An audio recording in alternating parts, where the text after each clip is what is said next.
motivations qui vont conduire des volontaires à un choix de résistance sont multiples, qu'il s'agisse de convictions démocratiques et la volonté de défendre les droits de l'homme, de la détestation du régime de Vichy, du refus de l'idéologie nazie, comme du besoin de dénier l'inadmissible et de chercher un engagement. La résistance a été l'occasion d'un brassage extraordinaire d'opinions, de confrontations, et parmi ces Français, venus de convictions différentes, figurent des chrétiens nombreux, catholiques et protestants. Dans la France muselée, le silence était la règle.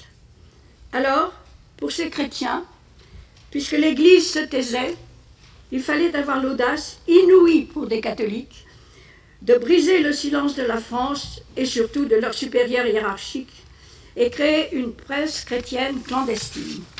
Tous les mouvements de résistance, qu'il s'agisse de combat ou de libération notamment, ont débuté par l'édition des journaux clandestins, porteurs de nouvelles non censurées, qui dénonçaient les propagandes et révélaient à leurs lecteurs ce que la presse de Vichy ou de Paris leur dissimulait.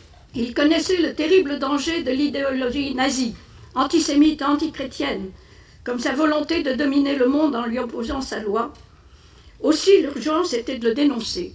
D'où le premier cahier du témoignage chrétien, sorti en novembre 1941, avec le titre claironant « France, prends garde de perdre ton âme », où le rédacteur de ce cahier expliquait que l'Allemagne, qui était notre ennemi, n'était plus l'Allemagne de 1914, mais était l'Allemagne nazie.